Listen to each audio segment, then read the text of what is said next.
में? That is nervous tissue. इसके पहले कौन सा पढ़ा? Connective tissue. उसके पहले मस्कुलर, और उसके पहले एपिथेलियल। कोई बात कर रहा है, पता चले कौन बात कर रहा है। मस्कुलर टिश्यू में 3 है, और जबकि कनेक्टिव टिश्यू में 4 हैं, और 1 के 2, 1 के 2 और 1 के 2, जबकि इसका कोई नहीं है एडिपोस्टर। इसमें 6 होते हैं, 1 2 3 4 5 6। नर्वस टिश्यू का भी कोई टाइप नहीं है। हाँ शिवांश, एनी इशू? और नर्वस टिश्यू, चलो एपिथेलियल में 5 है तो ठीक है, 5 लिखो। Structure of neuron. तो नर्वस टिश्यू को क्या कहते हैं? Nervous tissue, it is made of group of nerve cell. किसका बना होता है? नर्व सेल या न्यूरॉन। इसका दूसरा नाम क्या है? न्यूरॉन। दैट इज इस तरीके का दिखता है ये, और ये कम से कम 1/2 मीटर और ज्यादा से ज्यादा 1 मीटर होता है। जो यहां से न्यूरॉन चलता है साइटिका, वो ब्रेन तक सीधा जाता है। अगर उसमें डैमेज हो गया तो पैरालिटिक अटैक है। अगर हम सीधा पोस्चर में नहीं बैठते, टेढ़ा मेढ़ा बैठते हैं, तो साइटिका में ही सीधा डैमेज है। कहते हैं इसको फालिस मारते हैं, साइटिका इसकी डैमेज है। तो एक नर्व जाती है, ये लॉन्गेस्ट टिश्यू है। इसके सेल लॉन्गेस्ट होते हैं, 1/2 मीटर से, यहां से चला तो 1/2 मीटर और यहां से चला तो 1 मीटर नीचे चला तो longest cell in the body. ठीक है, जरा देखो इसके कौन कौन से एंड है तुम्हारी बुक में बने हुए हैं। तो ये देखो, दैट इज, इसका एक एंड रूट लाइक होता है,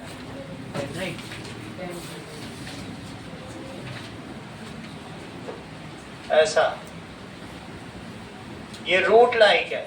तो ये डेंड्राइट हार्ट से ये रिसीव करता है सिग्नल। अगर हम किसी चीज को छूते हैं तो ये डेंड्राइट है, यहाँ पे ऐसे हाथ उठा लिया, गरम लगा तो उठा लिया, तो इट रिसीव्स द सिग्नल। और वो सिग्नल किसके थ्रू जाएगा बताओ? ये डेंड्राइट है। Root like structure is called, ये सेल बॉडी है, इसमें साइटोप्लाज्म भरा हुआ है, टिश्यू बॉडी है, सेल बॉडी। इसका बहुत सारा, अगर 10,000 मिल जाए तो टिश्यू बन जाए। अभी तो मैं एक सेल की बात कर रहा हूं, नर्व सेल। इसका ग्रुप होगा तब टिश्यू बनेगा। हाँ, ये नर्व सेल है, नर्व सेल। तो group of nerve cell is called nervous tissue. Its work is to transport signal throughout the body. It controls control and coordination. हम हाथ कहाँ तक ले जाएंगे, हाथ ले जाएंगे तो मुंह खुलेगा कि नहीं, क्या एक पैर उठेगा तो दूसरा जमीन में रहेगा, ये अगर पैर आगे जाएगा तो यही हाथ आगे जाएगा, ये पीछे रहेगा, ये सब कौन कोऑर्डिनेट करता है? इवन डांसिंग में, कैचिंग में, प्लेइंग में, कुछ भी करने में नर्वस टिश्यू काम करता है। वॉकिंग में, इंटेलिजेंस में, रिस्पॉन्स में, यही काम करता है। वॉकिंग तो ओवर टाइम मसल मेमोरी नहीं बन जाती, वो तो बन जाएगी, लेकिन फिर भी नर्वस टिश्यू ही है ब्रेन में, ब्रेन के अलग अलग पार्ट। तो ये जरा देखो, ब्रेन का जो लॉन्गेस्ट पोर्शन है उसे क्या कहेंगे? एक्सॉन। और एक्सॉन पे कवर चढ़ा रहता है जिसको माइलिन शीथ कहते हैं। ठीक है, और इसके बीच में नोड रहते हैं, that is node of Ranvier. बीच में खाली जगह भी है, ये इसको कवर किए रहता है। जैसे मोबाइल हमारा, उसके ऊपर एक कवर होता है जो उसे प्रोटेक्ट करता है, नहीं तो उसी तरीके से ये भी है। बीच के पोर्शन को क्या कहते हैं? एक्सॉन। और इसे क्या कहते हैं? Nerve ending. So that is nervous tissue has various parts, जरा इस चीज को लिखो, ये बना होता है नर्व सेल का। Its function is, its work is to transport signal. इसका काम है सिग्नल को यहां से वहां तक पहुंचाना, from one end of body to other end, to other end. Other end कौन सा होगा? That is brain. और जब ब्रेन में पहुंच जाएंगे सारे सिग्नल, आंखों ने सांप देखा, हाथों ने छुआ, हाँ ये बहुत गुलगुला गुलगुला है, और फिर कानों ने हिस की आवाज सुनी, तो सबने, ब्रेन ने कंफर्म कर लिया ये सांप ही है। क्योंकि डिफरेंट हमारे सेंसेस है ना, सेंस ऑर्गन्स, वो उन लोगों ने अपनी अपनी बात बता दी वहां पर, तो ब्रेन ने कम्युनिकेट किया। अब वो कमांड देगा पैर को, आंखों ने देखा है तो वो ये नहीं कहेगा आंखों से पीछे हटो, पैर से कहेगा पीछे हटो, पैर हट जाएंगे। सो जाएगा सिग्नल कहीं और से, और टारगेट ऑर्गन या जहां कमांड देनी है वो कोई और सिग्नल है। तो इसी को तो कहते हैं कंट्रोल एंड कोऑर्डिनेशन। तो क्या होगा बताइए? That it transport signal from one end of body to other body. किस फॉर्म में? In form of electricity, electrical impulse. जैसे यहाँ पे कभी लगता है झटका सा करंट मार जाता है कि नहीं मार जाता है, ये चीज हो, एक माइक्रो एम्पियर की करंट जैसे यहाँ लग जाए तो एकदम से लगेगा आपको कि इलेक्ट्रिसिटी जनरेट हो गई। इसी तरह से हमारी बॉडी में कोई भी सिग्नल होता है वो इलेक्ट्रिसिटी के रूप में ब्रेन पे जाता है।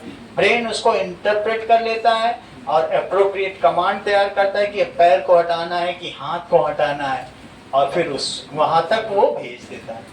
Now brain interprets the signal. Brain क्या करेगा? Brain is the command centre of receiving all the signals. Brain क्या करेगा? Interprets the signal. Signal is in the form of, signal किस फॉर्म में रहेगा? Charges, current. Is in the form of electrical impulse. Paralyse होता है कोई sir, वो signal brain तक पहुंच ही नहीं पाते, कहीं ना कहीं कोई चीज टूट जाती है, सिग्नल ना पहुंच पाए, या फिर वहां से वो मसल को मैसेज देगा, मसल को कहेगा श्रिंक हो जाओ। यहाँ एक हार्मोन होते हैं कंट्रैक्टाइल हार्मोन, तो जब वो उसको छोड़ेगा तो ये मसल श्रिंक हो जाएगी, हाथ टूट जाएगा। हमारी बॉडी में एक ही तरीके के हार्मोन, हमने पहले बताया, कॉन्ट्रैक्टाइल हार्मोन, तो वो हार्मोन छोड़ देगा, वो चीज पैर ऐसे हो जाएगा, कॉन्ट्रैक्टाइल हार्मोन। सही है कि नहीं? तो चलिए, signal is in the form of electrical impulse. Impulse के फॉर्म में इतना लेट कैसे आ रहे हो? कहाँ की अर्जेंसी थी? So now brain interprets the signal.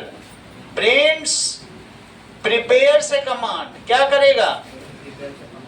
Prepare से command and send it to target organ, to target organ। इसका कोई टारगेट ऑर्गन है। जब हाथ यहां तक पहुंचा, नाक में खुशबू आई, उसने मुंह को कमांड दिया खुल जाओ, बहुत अच्छी चीज है। और अगर अच्छी खुशबू नहीं आई तो बच्चा मुंह नहीं खोलेगा, और अच्छी खुशबू आ गई, बच्चा। यही है target organ and execute the order. Target organ क्या करता है? उसको निष्पादित कर देता है उस काम में, ठीक है कि नहीं? Send it to target organ, prepare and command. Target organ executes the command.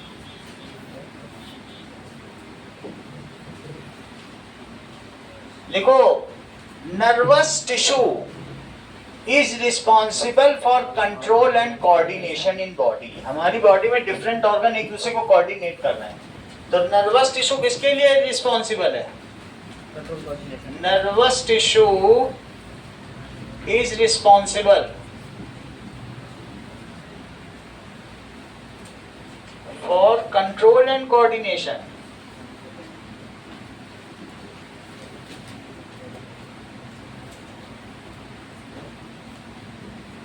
Of body. ये चीज है। नर्व सेल के बारे में लिखो, ये नर्व सेल है।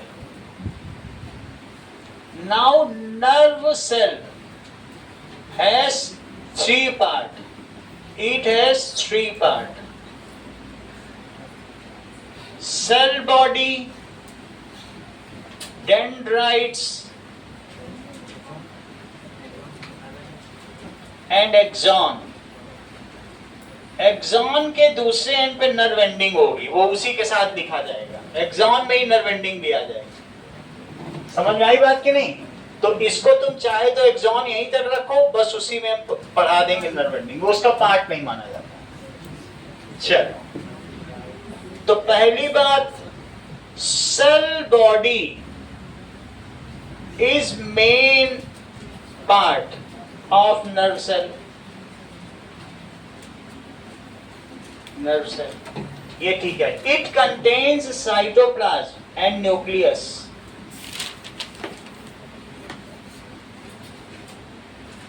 एंड न्यूक्लियस, हमारी पूरी बॉडी में नर्वस सिस्टम पाया जाता है। और दिखने में ये कैसा होगा, इसको देखिए।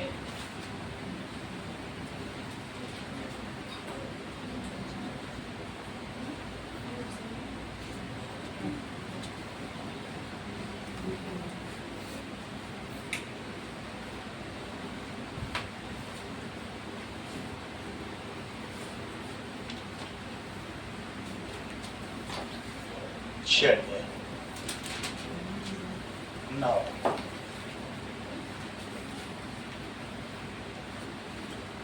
नर्वस सिस्टम, ये नर्वस सिस्टम। तो नर्वस सिस्टम में ये इलेक्ट्रिकल इंपल्स देखो, ये जो इलेक्ट्रिसिटी चल रही ना एक एंड से दूसरे एंड तक, ये इलेक्ट्रिकल इंपल्स है। ये झटके झटके में चलती है, कंटिन्यूअस नहीं चलती है। जैसे जैसे रिसीव करती है वैसे वैसे चलती है। हाँ, रिसीव होते ही भेज देगा। तो लेट अस सी ये पूरी बॉडी में कैसे नर्व्स देखो फैली, पूरी बॉडी, ब्रेन, स्पाइनल कॉर्ड, बिल्कुल यही चीज है। ठीक है, अब देखो ब्रेन एंड न्यूरॉन। ब्रेन देखो, ब्रेन में कैसा होगा, इस तरीके से कम्युनिकेशन हो रहा है। इलेक्ट्रिकल इंपल्स देख रहे हो, But how does one neuron pass information to another? बिल्कुल सेकंड्स में होता है।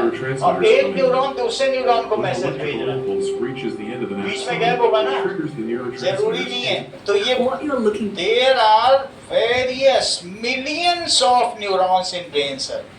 सो ये एक नहीं है, ये देखो, it is millions of neurons. अगर ब्रेन की बात की जाए, and contains nearly 86 billion neurons. 86 billion neurons है।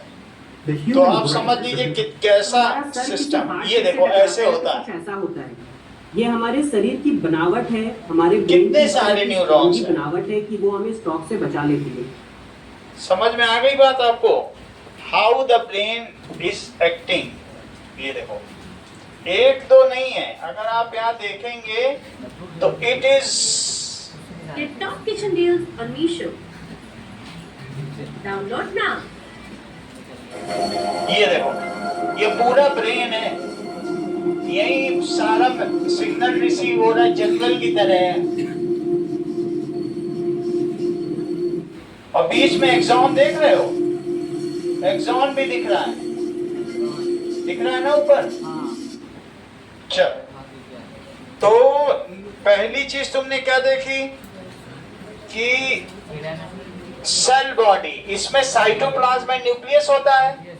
There are various root-like structure coming out of it called dendrites, which receives the signal from stimuli.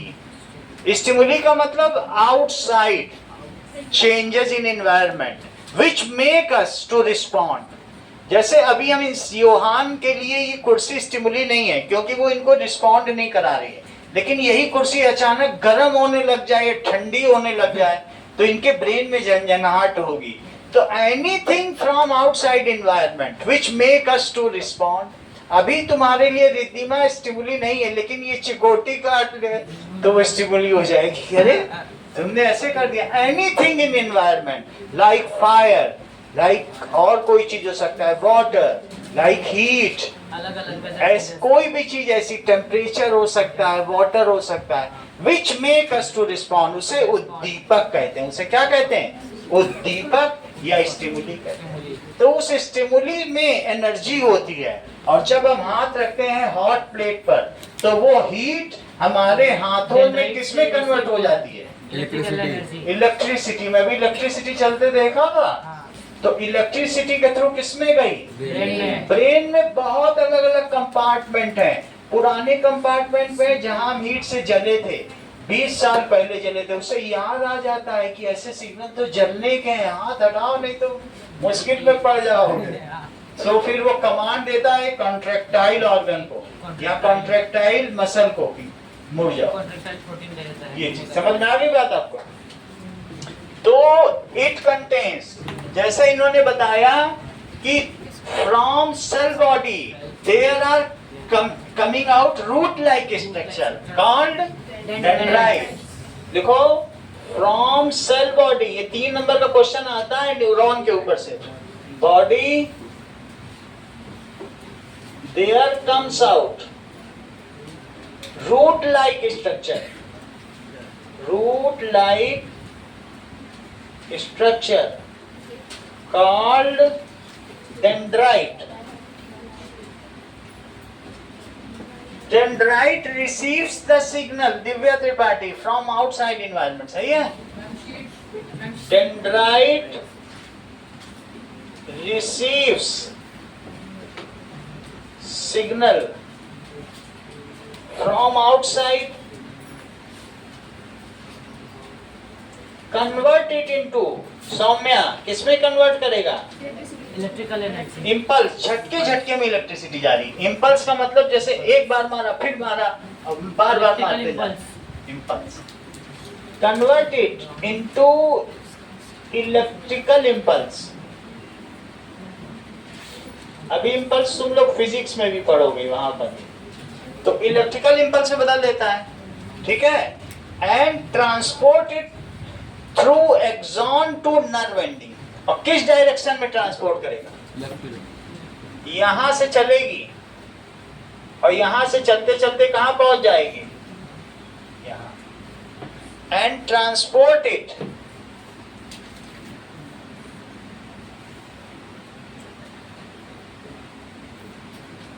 through axon to nerve ending. From there it is communicated to other nerve cell. इसके बगल में एक और nerve cell होगी, एक में देख नहीं देते छोटे छोटे डॉट्स निकल लेते हैं। From there तो वो डॉट्स में कन्वर्ट हो जाते हैं। न्यूरोट्रांसमीटर, फ्रॉम देयर वो एक केमिकल है, फिर उससे फिर दूसरे में फिर से इलेक्ट्रिसिटी आ जाएगी। बीच में न्यूरोट्रांसमीटर केमिकल है और दूसरा जब पकड़ेगा वो फिर से वही इलेक्ट्रिसिटी। इतनी तेज कैसे होता है? ये हो जाता है, ये 10th में बताया जाएगा, बट ये समझो एक से दूसरे में ये ट्रांसफर हो जाता है। फ्रॉम देयर, ठीक है, it is transmitted to other nerve cell. अब दूसरी नर्व सेल में चला गया। In this way it reaches to brain. इस तरीके से प्रज्ञा ये कहाँ पहुंच जाता है? ब्रेन में पहुंच जाएगा। और वो भी बहुत कम मिली सेकंड वाले टाइम में। मिली सेकंड में, अगर जरा सी देर हो जाए, सांप को देखा और पता चला सोचने लग जाए कि कितना अच्छा सांप है, पैर हटाएं कि ना हटाएं, तब तक तो घाटा हो जाएगा। तो from there it is transferred to other nerve cell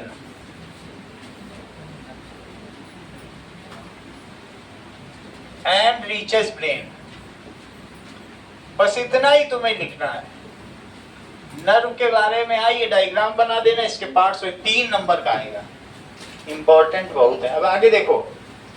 now nerve हम लोगों ने डेंड्राइट एक्सॉन सब पढ़ लिया है। मस्क्यूलोस्केलेटन सिस्टम, अगले 3.4 पे आओ। Musculo skeleton system,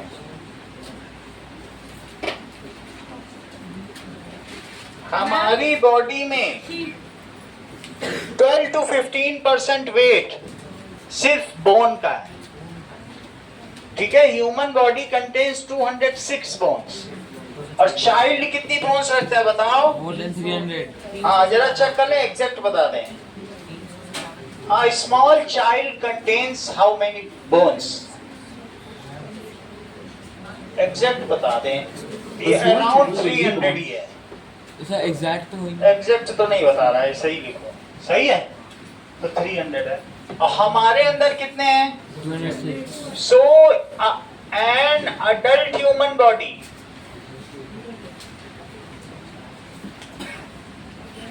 has 206 bones. इसीलिए बच्चा खटिया उटिया से गिर जाता है, जीने से भी गिर जाएगा तो कुछ होता नहीं, इतनी सारी बोन्स है उसकी, उसका क्रैक होगा नहीं, जगह जगह तो बोन के ज्वाइंट्स हैं, बहुत बोन है उसमें, तो इसलिए कुछ होता ही नहीं उसको। सही है। Human body has 206 bone. A child has, child में कितना होता है? अराउंड 300। मोर देन 300 या approximately 300 bones. Bone consist of 12% weight of body. अगर हमारी बॉडी जितने भी है कि उसका 12% समझ लो, 40 किलो की है तो समझो 4 किलो बोन है, ये 4.25 kilo. So bone contains 12 to 15% of body weight, जबकि फीमेल का 30% वेट उनकी मसल्स में होता है, और मेल में मसल ज्यादा होती हैं, बाइसेप्स ट्राइसेप्स होता है, 6 पैग्स 7 पैग्स, बहुत सारे पैग्स होते हैं, तो उसकी वजह से क्या होता है? दैट मीन्स जो मैन है उनका 40% मस्कुलर वेट होता है, और जो फीमेल है उनका 30% बॉडी वेट मस्कुलर वेट। तो ये मिला के 12% वो और 30% वो, और मेल में 50%, अभी बीच में ऑर्गन भी फिट है जगह जगह। सही है, लिखो जैसा बुक में लिखा हुआ है। तो that is in adult mail have, adult male have 40 to 50% muscular weight,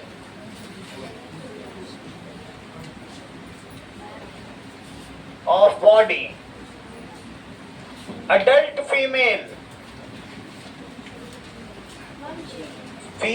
में इतना नहीं रहेगा, 30 to 40%, 30 to 40% muscular weight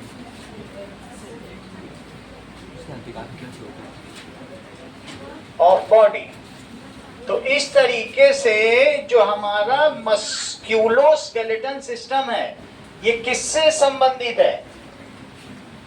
लिखो, musculo skeleton system consist of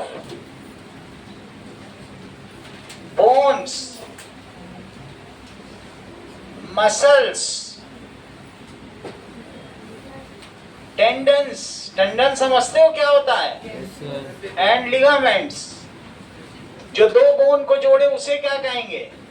ligament. और जो बोन को मसल से जोड़ दे, टेंडन। पूरा मसल भी चिपका हुआ है बोन से ना जगह जगह, तो इस तरीके से इनसे बना हुआ है। So we can apply muscular force due to this system. It keeps our body in shape and cases the organs, and we can apply muscular force due to it. Sir अगर हमारी बोन टूटती है तो tendencies का क्या होता है? Tendon तो कुछ नहीं, उस पर वो चिपकी रहेगी, लेकिन बोन से टकराएगी तो बहुत पेन होगा। उसके बीच में वेन आ गई और इधर उधर की हो गई तो साइटिका गई तो पैरालिसिस। मान लो ये पीछे वाली हड्डी टूट गई और उसी में वो फंस रह गई बीच में साइटिका, तो साइटिका तो यहाँ से यहाँ तक जा रही है, पैरालिटिक अटैक, फिर तो जीवन भर बिस्तर पर पड़ेगा, वो ब्रेन डेड आदमी हो जाएगा। तो तुम्हें ये पता बात चली कि ये काम क्या करता है?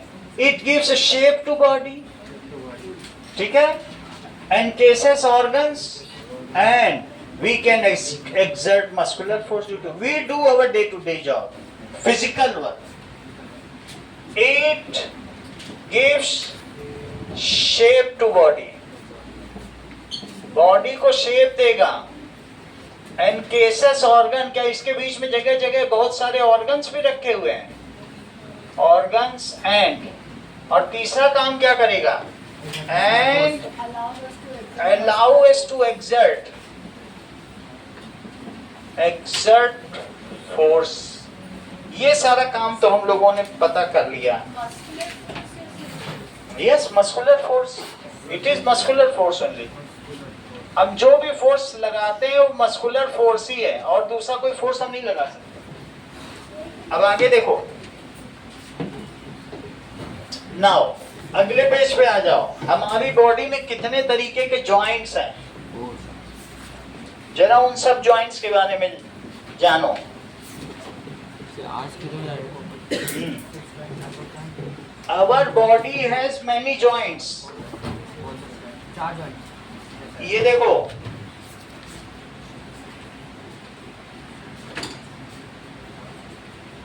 अब ये देखिए कि इसमें ये कितना घूम सकता है, ये ऐसे सर घुमाया जा सकता है। तो इस तरीके का जॉइंट ये जो हम कर रहे हैं, ये पिवोशनल जॉइंट है, ऐसे घूम सकता है। हाँ।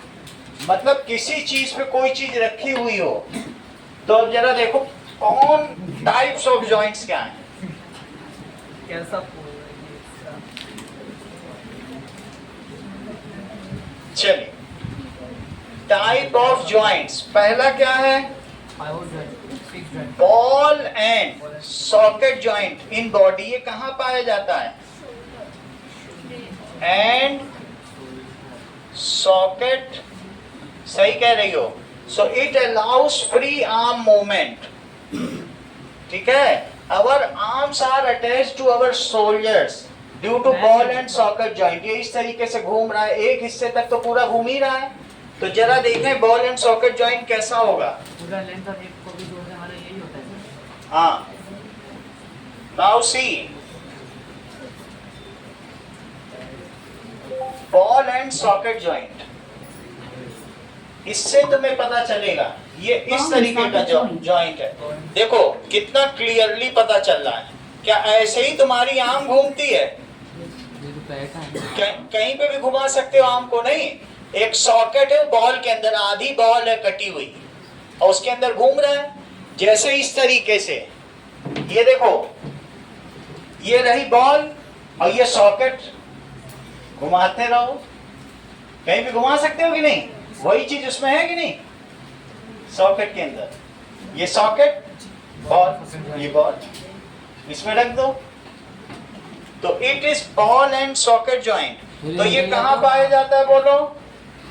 Ball and socket joints are found legs और शोल्डर्स। ये देखो, ये भी बिल्कुल इसी तरीके से, अगर किसी का कुछ गड़बड़ हो जाता है, हाँ सही है। तो बॉल एंड सॉकेट जॉइंट, अंदर सॉकेट बना है और ये बॉल है। तो बॉल क्या किया जाएगा भाई, उसका वियर हो गया, तो एक नई बॉल लगा दी और मेटल हेड लगा दिया। ये बॉल है और वो सॉकेट है। जिसमें कोई चीज जाती है वो सॉकेट होता है, और जो अंदर गई वो बॉल है। होल जो इसमें बने वो सब सॉकेट कहलाए। तो तुम्हें समझ में आ गया ना बॉल एंड सॉकेट जॉइंट? अगर नहीं समझ में आए तो ये देख लो, क्या इससे तुम्हें समझ में आ रहा है? इस तरीके से ही हमारा आर्म अटैच टू शोल्डर। बोलो, बात समझ में आ गई? बताओ, चलो इस चीज को लिखो। लिखो, it is ball and socket joints. ये सिंपल सा डायग्राम अधृत बना लो, बस ये इस तरीके से होगा, और ये आधी कटोरी बना लो, और ये हमारा शोल्डर है और ये हाथ है। तो कैसा जॉइंट हो गया? Ball and socket joint. हाँ, बॉल निकल गई तो निकल जाएगी तो कहते नहीं लोग कि हाथ उखाड़ के कंधे से फेंक देंगे तुम्हारा। फेंकते हैं कि नहीं फेंकते? इसीलिए तो बोलते हैं निकल, ऐसे नहीं निकल जाएगी, कोई उखाड़ दे। अभी अदृत से तुम्हारा पाला पड़ा नहीं है। सो इट, ठीक है, कनेक्ट्स,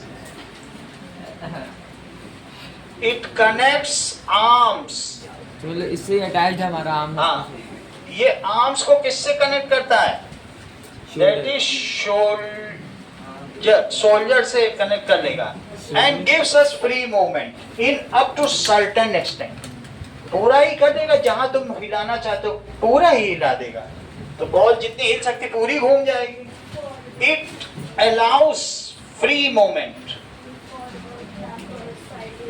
हाँ, कहाँ कहाँ लिखा है? देखो सब लिखा है कि कहाँ से, forward, backward, sideways and circular movement. Forward as forward movement, backward, sideways, हर तरीके का योगा करते हो, हाथ को इधर उधर करते हो, एंड सर्कुलर मूवमेंट, गोल गोल भी घुमाते होगे, सर्कुलर मूवमेंट। अगला मूवमेंट देखो, हिंज जॉइंट। ये कहां पाया जाता है? ये जैसे दरवाजा एक ही तरफ खुलता है, तो हिंज ऐसे ही होता है, दरवाजा एक ही तरफ खुलता है कि दोनों तरफ थोड़ी ना खुलता है। वो ग्लास वाले तो खुल जाते हैं, वो डबल साइडेड हिंज है, लेकिन तुम्हारे घर का तो एक ही तरफ खुलता है। तो वो कैसा जॉइंट है? Hinge joint. हिंज जॉइंट में किस तरीके से होता है? हिंज की तरीके से होता है। जैसे ये देखो,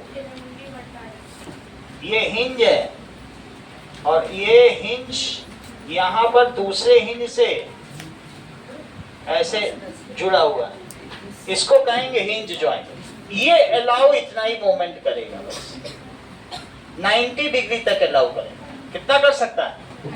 90 डिग्री तक। इट इज फाउंड इन, अपनी एल्बो को हिला के देखो, एल्बो कितना हिल रही है, ये भी सिर्फ इतना ही हिलती है हिंज जॉइंट, उससे ज्यादा तो नहीं जा रही है। सो इट इज फाउंड, कहां पाया जाता है? चेक करो, हिंज जॉइंट, चेक करो। Hinge joint. तो हिंज जॉइंट कहां कहां है? ये देखो, थोड़ा ये बस ये ऐसे ही है, उससे ज्यादा नहीं जाएगा।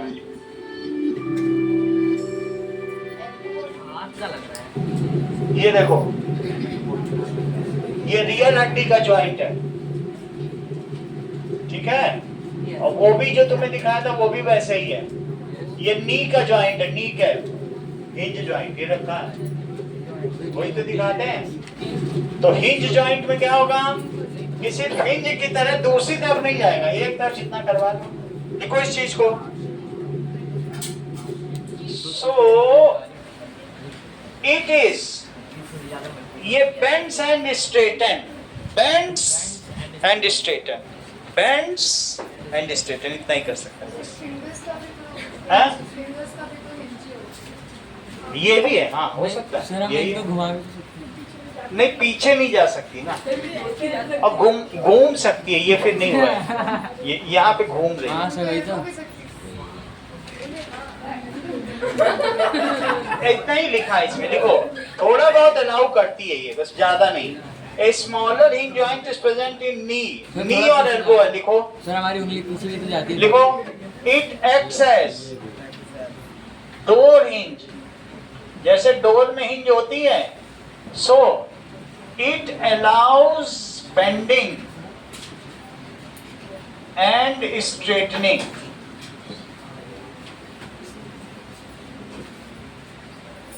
It is found in, अभी देख लेते हैं फिंगर में होता है कि नहीं। तो पीछे भी तो जाती है ना।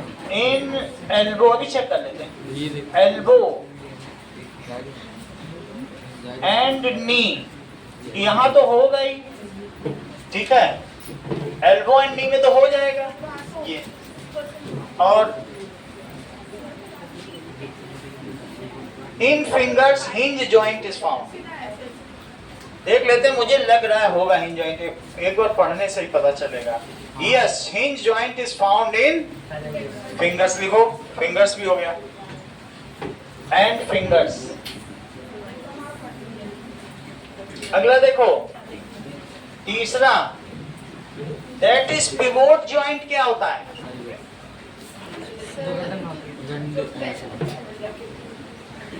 पिवोट जॉइंट जरा देखो मेन डायग्राम में तो पता चल जाएगा।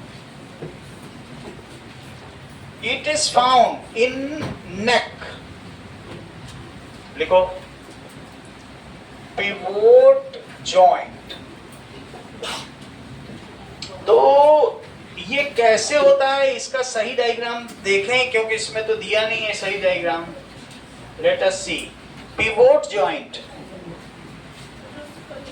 तो इसकी इमेज देखो, सर वीडियो पे दिखाओ ना। हाँ, इसमें क्या होगा, कोई चीज किसी पे पिवोटेड हो तो पिवोट जॉइंट कहेंगे। ये पिवोट जॉइंट पाया जाएगा, यही चीज है। इस तरीके से देखो कि मान लीजिए ये, तो इसमें एक छेद बना हो और ये ऐसे हो और उसमें कोई चीज आए जाए तो उसको कहते हैं पिवोटेड जॉइंट। तो ये नेक है। अब जरा इस चीज को देखो, इस जॉइंट को क्या कहते हैं, पिवोट जॉइंट। जरा इस चीज को देखिए, सच जॉइंट इज फाउंड। फिर इसको और भी देखेंगे, देखो गर्दन का जॉइंट देखो, गर्दन वाला जॉइंट देखो, पिवोट जॉइंट कैसा दिया है, ये जस्ट घूम रहा है, ऐसा बुक में भी दिया हुआ है। तो अब इसको हम लोग, गर्दन बस ऐसे घूम सकती है और ऊपर में थोड़ा फ्लेक्सिबिलिटी, क्योंकि एक उसमें बहुत सारे और भी अलग अलग वर्टिब्रल कॉलम है, उसकी वजह से बस। बाकी इसका पिवोट का मतलब तो घुमाना ही है। पिवोट जानते हो, जब कोई चीज घूमे किसी पे तो पिवोटेड है ना। जैसे कोई चीज ले लो, ये इस पे पिवोट है, ये पिवोशनल रोटेशन है, बीच में पिवोटेड है कि नहीं। तो इस चीज को पिवोटेड कहते हैं। जरा फिर से देखिए, पिवोट जॉइंट। अब इसको नेक पे देख लो, Pivot joint. तो पिवोट जॉइंट क्या कर रहा है, सर वो हिंज का जो बस इसी तरीके से। Top of the spine, ये देखो, psoas and axis form दिख a रहा है? pivot joint that allows हाँ। for rotation of hinge the का जो head. जॉइंट होता है सर, वो ऐसे साइड अपनी ये एल्बो में वो ऐसे मूवमेंट भी अलाउ करता है। नहीं करता है, ऐसे ही है बस। यहाँ से ज्यादा थोड़ा बहुत तो होता ही है बस, क्योंकि वो सब कार्टिलेज की वजह से। पिवोट जॉइंट देखो, तो बस इसी को लिख लो, ये चीज तुम्हें दिखा दें। ये ये देखो, यहाँ पर टू टाइप की वर्टिब्रा है, that is C1 and C2. C1 vertebra known as actus and C2 vertebra known as axis. देखो कैसे pivot होगा। दोनों वर्टिब्रा में साइड पर जो प्रोसेसेस है और जो सेंटर में बड़ा सा सर्कल है उसको बोलते हैं foramina, that is vertebral foramina. And this C2 vertebra, that is your axis, here is the process, center process जिसको बोलते हैं auditoid process. इसी में डाल दो, वो actus तो अब यहाँ पे गर्दन है, बस ये पिवोटेड है। joint बनता है, a type of synovial joint known as pivot. देखो ये पिवोट जॉइंट समझ में आ गया कैसे हो रहा है। Rotation of your neck. ऐसे ही तो रोटेट होती है neck। And this is your pivot. तो ये रियल कॉलम से दिखा रहा है, Which type of joint? ऐसे ही होती है, सही है। And axis. The answer is बोलो। Hello students, जैसे आपको ये बहुत सारे कॉलम्स हैं, ये सब फ्लेक्सिबल है, C1 and C2. लेकिन ये जो मूवमेंट है ये पिवोशनल And है। C2 vertebra known as axis. जैसे आपको तो देखने बस- को मिल रहा है कि दोनों हमारे vertebra एंकल में कौन सा जॉइंट है? हैं? एंकल। ये पिवोट जॉइंट है, तुमने देख लिया ना, ये जो बीच में दिख रहा है। चलिए, बाकी तो वर्टिब्रल कॉलम में बहुत सारा कुछ होता है और वो पिवोटेड है। Now let us see the pivot joint. Should be difficult, but we can easily rotate our forearm, easily नहीं कर सकते, on which, on a point ये देखो। between the first two bones of the neck, ये allows neck का to pivot move joint है, from समझ में आ side गया? to side. ये पिवोट जॉइंट है। Can you visualize the neck बिल्कुल इसी movement? तरीके से तो हो रहा है यहाँ पे, जैसे हम देख रहे हैं। और इसी में Explain तुम to नेक your बना लो, words to यहीं पे ये एक नेक है, ये तो इसी को नेक बना लिया। सही है, देखो पिवोट जॉइंट ऐसा बुक में बना हुआ है। तो it is, that is, there is pivot joint is found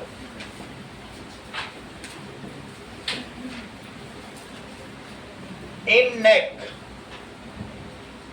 which gives is, जो इसको कैसा मूवमेंट देती है बताओ, side to side, like door knob. Door knob कैसे घूमती है, कभी घुमाया है? घुमाने वाली डोर नॉब, ऐसे खोल दो बंद होते, like door knob. It gives side to side movement like door knob. Side to side net moment like doorknob. आगे देखिए, now fixed joint. Fix joint क्या होता है? जैसे कि स्केलेटन में हम लोगों ने देख लिया था, कल देखा था कि नहीं? उसको कुछ करा नहीं जा सकता, जैसे सूचर्स बने हुए, बस इसमें हैमर मारोगे तो ये अलग अलग हो जाएगा। ये सूचर्स, ये फिक्स्ड जॉइंट। ये देखो, जॉइंट किसने बोलता है? ये जब ये ब्रेन खोला जाता है, खुलती भी है, ब्रेन खोली हुई दिखाई तो है तुम्हें। जॉइंट किस लिए क्या बोलते हैं? कभी तुम्हारे ब्रेन की सर्जरी नहीं हुई है? किसी अच्छे सर्जन के पास जाओ, कह दो देखो इसमें क्या क्या है।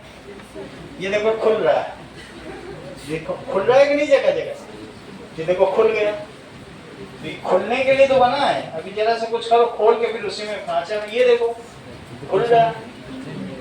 ये देखो खुला है कि नहीं? यही चीज है, तुमको अलग से उकाल वाला पढ़ा देंगे पूरा। ठीक है, ये सूचर कहलाता है। क्या कहलाता है? सूचर। ये दिस इज फिक्स्ड जॉइंट। तो कहाँ पाया जाता है? सिर्फ ब्रेन। ठीक है, और कई बार डॉक्टर ऐसे नाड़ी होते ही खोल नहीं पाते तो ड्रिल लेकर ड्रिल कर देते हैं, काट देते हैं। बहुत वैसा होता है, अगर तुम वीडियो देखो और फिर काट के बोल ब्रेन में लग गया, जरा से भी एक भी आ रही वो नहीं होती है, कहते हैं सॉरी हम बचा नहीं सके, पैसा दे जाइए मरीज ले जाइए। पूरा काट देते हैं, दिखाया ऐसा तो दिखा छेली चला है। और जब ये करना चाहिए, जो कुशल है वो खोल लेता है तब ऑपरेशन में। देखा नहीं था कितना डेलिकेट ब्रेन था, ऐसे में लग गया, जरा सा एक भी आ रही तो गया। देखो समझ में आ गया? देखिए ये देख लो, cutting the cranium with hexa. ऐसे लोग हैं, Cutting the cranium with hexa. ये ऐसे लोग हैं जो कुछ नहीं कर पाते, तो इस क्रेनियम पे हेक्सा चला रहा है। सर ये क्यों दिखा रहे हो? असली वाले दिखा, हैं? असली वाले दिखा। असली नहीं, यही करते ही हैं। इसकी प्रैक्टिस क्यों कराई जा रही है उनको? इसीलिए कि तुमसे न खुले। सर वो देखो ना, असली वाले। ऐसे बहुत हैं, उसमें ढूंढना पड़ेगा, लेकिन ये काम करते हैं ये लोग। इनकी प्रैक्टिस कराई जाती है। मेरी भांजी यहीं पे एम्स में डॉक्टर है जोधपुर में, उसने भी काटना सीखा है। तो सबको सिखाया जाता है कि नहीं खुलेगा तो काट देना। ये देखो, This is how a neurosurgeon drills into the ये देखो कर skull. रहा है। This is the Hubley drill, and it's used in emergency situations with Emergency. local anesthetic. First step is to find the safest point of entry, which in most situations is a spot called Coker's Point, otherwise known as the mid-pupillary line. Once we obtain our measurements and we mark the spot, we take the drill and we place it perpendicular to where we're going to enter the skull. Once we make our incision, we begin drilling. चलो हुआ नहीं? ये देखो ऐसे बस कर दी। ऐसी आवाज तो घर बनने के टाइम पर। और जरा सा ज्यादा अंदर गया गया। It creates a hole just big enough for...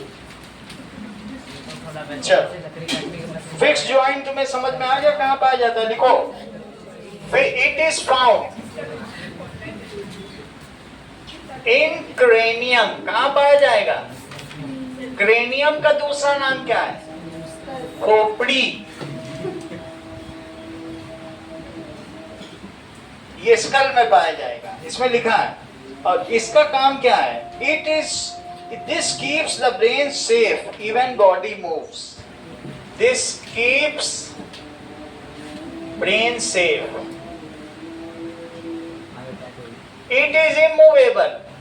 ये हिलता डुलता थोड़ी है, इमूवेबल। कभी तुमने देखा है कि जो एक स्लॉट पजल को जब फिक्स जॉइंट होता है उसमें मूव नहीं कर सकते कोई इधर उधर? पजल टू पजल जोड़ी है तो बस फिक्स हो जाती है। अगला देखो, नाउ स्केलेटल सिस्टम क्या होता है?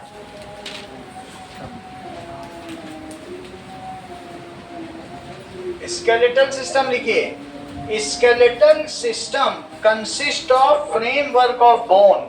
जो हमारा बोन का सारा सिस्टम है, जो फिंगर्स है, वो सारा सिस्टम क्या कहलाता है? Skeletal system. ठीक है, सो इट कंसिस्ट ऑफ, इसमें जितने भी बोन्स हैं ये 200, ये देखो, ये हमारा स्केलेटल सिस्टम है।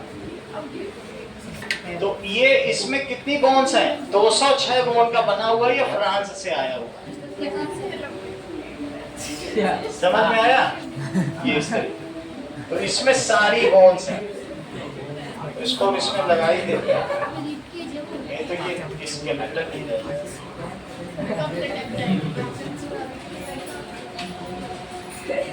चलो, समझ में आ गई बात? लिखिए, it consist of framework of bone. कहीं कहीं कंकाल लटका भी तो रहता है, स्कूल में देखा होगा। सो इट कंसिस्ट ऑफ बहुत ही हॉरर सीन है। Framework of bones. ठीक है, और क्या क्या चीज होगी? इट इंक्लूड्स, अभी स्कल बताया, और ये पीछे जो है ये वर्टिब्रल कॉलम है, इसको कहेंगे स्कल, इसमें ब्रेन रहेगी, और ये क्या कहलाएगा? Vertebral column. It consist of skull. Skull का दूसरा नाम क्या बताया? Cranium. It consists of skull, vertebral column, vertebral column रहेगा, ठीक है, and other bones, and other bones, जैसे अल्ना, रेडियस, टीबियो, फिबुला, ये सब हमारी अलग अलग बोन्स के नाम है। ये अल्ना रेडियस है और ये टीबियो फिबुला है। टीबियो फिबुला ये फीमर है, अल्ना रेडियस, ऐसे बहुत सारी बोन्स हैं, सबके अलग अलग नाम है। तो इन सब से बना है अदर बोन्स। अच्छा, इसका काम क्या है? Between any two bones there is a cartilage disc which avoids friction between two bones. नहीं तो बोन से बोन टकरा गई तो जान निकल जाएगी, वो सबसे पेन होता है, डेंटल पेन सबसे पेनफुल होता है बोन। तो इस तरीके से there is cartilage between any two bones. Any two bones के बीच में क्या होगा? Which makes movement smoother, movement smoother, smooth बनाता है, and avoids rubbing of bone. Rub नहीं होती है बोन। अगर कार्टिलेज कहीं कम हो गया हमारे रॉन्ग सिटिंग पोस्चर की वजह से, तो इतना दर्द होता है, फिर जिंदगी बर्बाद हो जाती है। तो ये तुमने देखा। सो इस तरीके से नाउ, ठीक है, we have 28 pairs of vertebral column and 12 pairs of ribs. ये भी लिख लो, कितने वर्टिब्रल कॉलम है इसमें? 20। ठीक है, लिखो। एक बार हम वर्टिब्रल कॉलम देख लें और लेबल्ड डायग्राम, तब तुम्हें पता चलेगा। Now see labelled diagram of vertebral column. थोड़ा सा बताना है इसलिए दिखा रहे हैं। ये देखो, ये किसी को गर्दन में दर्द है, ऊपर की 7 हड्डियां कहती हैं उसको सर्वाइकल स्पॉन्डिलाइटिस हो गया। गर्दन झुकाते ही बड़ा पेन होता है, पढ़ने में मम्मी दर्द हो रहा है, बहुत दर्द हो रहा है, समझो सर्वाइकल हो गया। और जिस है बहुत दर्द होता है। अगर जिसने झुक झुक के पढ़ाई की है, जिसकी चेयर नीचे है और वो लिख रहा है, तो उसको हो जाता है। और लंबर जो यहाँ से झुकता है, तो ऐसी स्थिति में लंबर स्पॉन्डिलाइटिस होता है। और किसी किसी को बीच का होता है तो उसको कहते हैं थोरासिक। ये हमारी थोरासिक कैविटी है और ये एब्डोमिनल कैविटी। अगर थोरैक्स के पीछे में कुछ हो जाए तो थोरासिक स्पॉन्डिलाइटिस होता है।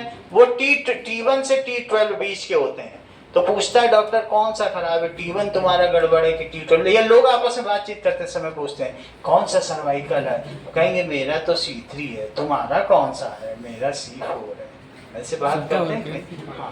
अब L से नंबर होता है, तो अगर तुम सब कुछ कहो ये S1 का 5 ये, और इस तरीके से नंबर के भी काउंट करो, नंबर में 5 होते हैं, गलत लिखा है, 1 to 5 होता है कि नहीं, तो 1 to 5, तो 5 ये कितने हो गए 10, 10 में 12 जोड़ो 22, और 22 में 7 जोड़ो 29, तो it contains 29, that is vertebral column. कितने वर्टिब्रल कॉलम, और 12 रिब केज है। रिब केज तो तुमको दिखाई दिया अभी,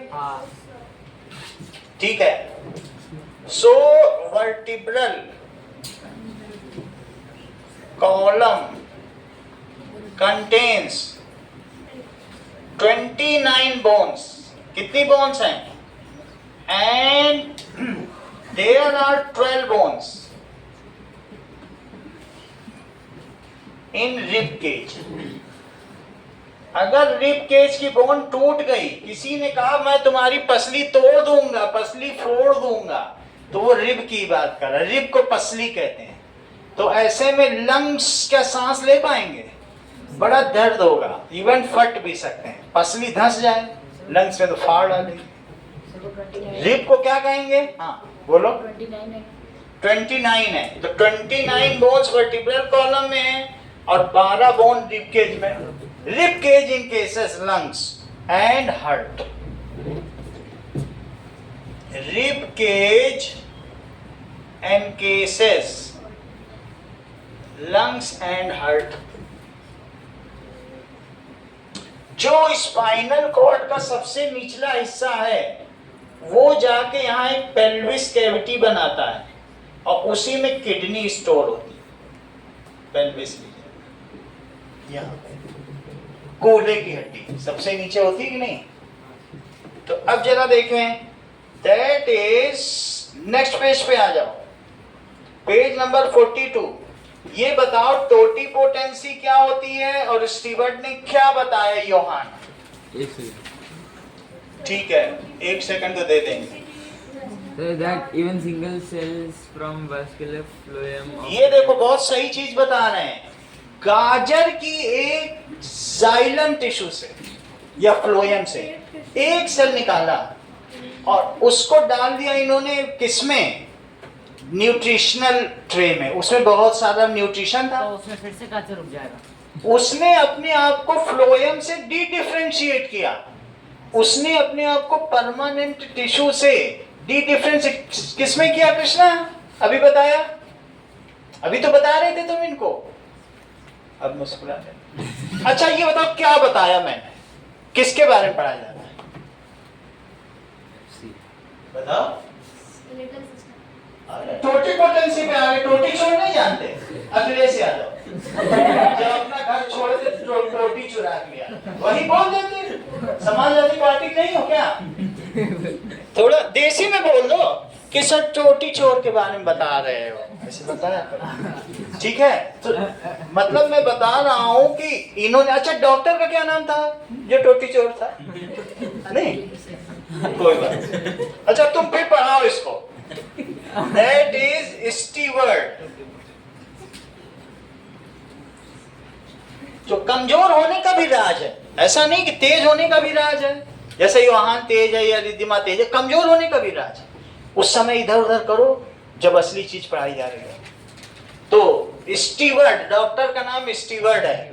इन्होंने क्या किया, फ्लोएम टिश्यू कैरेट के लिए, अब बुक में सारे डायग्राम बने हुए हैं, तो उसको जब इन्होंने आगार मीडियम में डाला, सिल्वर ब्रोमाइड AgBr में डाल दिया, मतलब बहुत अच्छे मीडियम में डाला, उसमें तुम एलोवीरा डाल दो, कुछ ना करो। हार्मोन सबसे ज्यादा एलोवीरा में होते हैं, और एलोवीरियम मीडियम में थोड़ा सा, एलोवीरा मीडियम में जरा गाजर डाल दो, जरा सी काट के, जाइलम बीच वाला डाल देना, वो अपने आप को डी डिफरेंशिएट करेगी, परमानेंट से मेरिस्टमेटिक बना लेगी, और फिर फैल के कैरलेस बना लेगी, थक्का इतना सा, और फिर से रीडिफरेंशिएट करेगी और कैरेट बना लेगी जमीन में उगाने। तो ऐसे नॉर्मली ये है ऐसा नॉर्मली नहीं हो सकता कि पहले हम लोग ये सोचते थे, टिश्यू कल्चर तुमको पढ़ाया हुआ है ना, कि ओनली मेरिस्टेमेटिक टिश्यू जो सबसे ग्रोइंग पार्ट है उसको काटोगे तब नई गाजर उगा सकते हो, और नए मीडियम में उसको हम लोगों ने टिश्यू कल्चर पढ़ाया था थोड़े दिन पहले।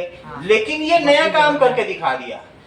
जो चीज होती है सीड के अंदर एक एम्ब्रियो होता है, और बाकी चीज क्या और कहलाती है बोलो? यस, टोटोप्लाज्म। इनको कैसे पता? इनके घर में काम होता होगा तभी तो जानती हैं। और उसी वजह से टोटोप्लाज्म सीड को ग्रो करने में मदद करता है, और उसी वजह से वहां से नाम इन्होंने इसको क्या दे दिया? Totipotency. If complex tissue can regenerate a new plant, then such potential, that such ability of a plant is called totipotency. Repeat करो, थोड़ा बताओ टोटी चोर के बारे में। यही सीक्रेट है। हाँ, कॉम्प्लेक्स टिश्यू है वो रीजनरेट करना शुरू कर देता है and grows as a new plant. अच्छा बताया। देन इट इज कॉल्ड टोटी। और ये किसने पता लगाया? बस इतना ही तो हमें जानना है, फिर बताते क्यों? देखो इस चीज को, इफ कॉम्प्लेक्स टिश्यू, लिखो कॉम्प्लेक्स टिश्यू केप्ट इन किस मीडियम में बोलो? Culture medium. कोई भी कल्चर मीडियम होगा, हम आगार ले रहे हैं। आगार का मतलब क्या होता है? AGBR। कोई भी एक ले लो, या एलोवेरा ले लो, घर में एलोवेरा सबके यहाँ होता है। Medium is kept in complex tissue रखा, it can regrow as a new plant. ये क्या करता है? हर प्लांट में होगा, हर प्लांट में हो सकता है। इन्होंने कैरेट का करके दिखाया, और तभी से तहलका मच गया हम अनियन का 1958 में। ठीक है, in culture medium it has ability to regrow as new plant. This is called totipotency. इसे क्या कहेंगे? टोटिपोटेंसी। तो इसका कोई फ्लॉ नहीं होता? है? कोई फ्लॉ नहीं है? क्या चीज? तो कोई गलत चीज नहीं है कि सर वो प्लांट जो बनता है थोड़ा अजीब सा है ऐसे? नहीं, कुछ फ्लॉलेस है ये बिल्कुल। तो अब ये देखिए, इन्होंने क्या किया? Taking cross section of root, और उसको कहां डाला? नीचे देखो, गाजर ले लिया, और गाजर का क्रॉस सेक्शन ले लिया, और फिर उसको किस मीडियम में डाल दिया? ये गाजर है, उसको एक डिश में डाल दी, पेट्री डिश में, और उसमें छोटा सा हिस्सा डाल दिया। छोटा सा हिस्सा क्या हुआ? बढ़ के कैलस बन गया। इसको क्या कहते हैं? कैलस। बहुत सारे मेरिस्टेमेटिक टिश्यू, कैलस। तो ये यहां से जब इसमें डाला गया, तो बोलो यहां से इसका क्या हुआ? D differentiation. जैसे मैं तुमसे कहूं कि लीवर आंख बना दे, ये बिल्कुल नई बात है, अजीब बात है ना। लीवर आंख बना सकता है, लेकिन मैं लीवर के सेल को डालूं और लीवर के सेल बॉडी के ग्रोइंग सेल में बदल जाए, और ग्रोइंग सेल बाद में आंख बना दे। क्यों कहा जाता है तुम लोगों से, या कभी गोयल या और जगह जाते हो, कि जब बच्चा पैदा होता है तो उसकी इतनी सी स्टेम सेल दे जाओ, वो जिंदगी में कभी नहीं मरेगा। सिर्फ 10,000 रुपए लेता है हॉस्पिटल वाला, क्योंकि जो स्टेम सेल होती है वो मेरिस्टेमेटिक है, क्योंकि अल्टीमेटली वो परमानेंट बन जाएगा। वो स्टेम सेल से उसका लीवर बना लेंगे, बोन मैरो बना देंगे, जो कहोगे सो बना देंगे, तुम्हारे बच्चे को चिरंजीवी बना देंगे। सिर्फ 10,000 देना पड़ेगा, या किसी भी हॉस्पिटल में जाना, ये लिखा होगा, पढ़ लेना। Donate stem cell of a baby to make ever live long. फिर बोलना नहीं पड़ेगा बर्थडे में कि live long ever. Stem cell दे, 10,000 तो लगा, पेरेंट्स बचा लेते हैं। स्टेम सेल होता है? स्टेम सेल का मतलब मेरिस्टेमेटिक टिश्यू। सर वो कैसे आजकल चल रही है, लोग करा रहे हैं। निकालते कैसे हैं वो बेबी? किसी भी ग्रोइंग पार्ट से। बेबी के तो बहुत सारे पार्ट में ग्रोइंग ही होता है, नहीं तो वो निकाल लेंगे ग्रोइंग पार्ट से, और उसको प्रिजर्व कर देंगे कोल्ड स्टोरेज में। और तुम फिर जाओगे, कहोगे इसकी किडनी बना दो डॉक्टर, तो बना देगा उससे किडनी। तो ये तो बढ़िया बात है। ये तो हो ही रहा है मेडिकल साइंस में, वही चीज तो हुई। अच्छा, अभी करा सकते? अब कृष्णा यही तो बता रहा है तुमको टोटी चोर के बारे में, ये अखिलेश यादव आए थे तो देखो कैलस बन गया। और कैलस बनने के बाद क्या हुआ, इसको तुम लोगों ने पहले कहां रखा बताओ? दैट इज 3 चीजें होती हैं, that is in vitro, in situ, in vivo. इनका मतलब क्या है? वीवो का मतलब वॉर्म में, अगर कोई बच्चा मां के पेट में जन्म लेगा तो कहेंगे इन वीवो, हम सब विविपेरस हैं। और अगर एट साइट में, एट फील्ड में कोई चीज उगे तो इन सीटू कहते हैं। साइट समझते हो? और ये है in vitro, test tube baby. IVF technique सुनी है कभी? इन विट्रो फर्टिलाइजेशन सुनी तो होगी, कहीं लिखी पढ़ी होगी, बैनर में पढ़ा होगा। तो इन विट्रो का मतलब टेस्ट ट्यूब बेबी। वो ऐड आती है ना।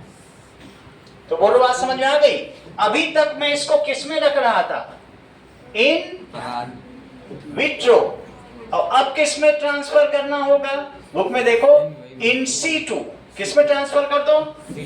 फील्ड में डाल दो स्केलस को। अब इसमें धीरे धीरे और मीडियम में ग्रो करने लग जाएगा, तो थोड़ा सा और ग्रो होने लगे, इसके रूट्स आने लगे, डिफरेंशिएशन जब होने लगे। इन सीटू प्लांट्स में होते हैं। इन सीटू का मतलब उसे फील्ड में डाल दो। इन सीटू तो प्लांट में होगा, हम लोग थोड़ी जमीन में गाड़े जाएंगे। तो अब इस चीज को क्या कर दो? फील्ड में डाल दो, और फील्ड में गाजर उग जाएगी। बोलो बात समझ में आ गई कि नहीं? तो ये टोटी पोटेंसी है। ओके, आगे देखो, नीचे टेबल बना हुआ है, तो पहले लिखो डी डिफरेंशिएशन। इसका मतलब समझा करो। और ये क्या हो रहा है बताओ?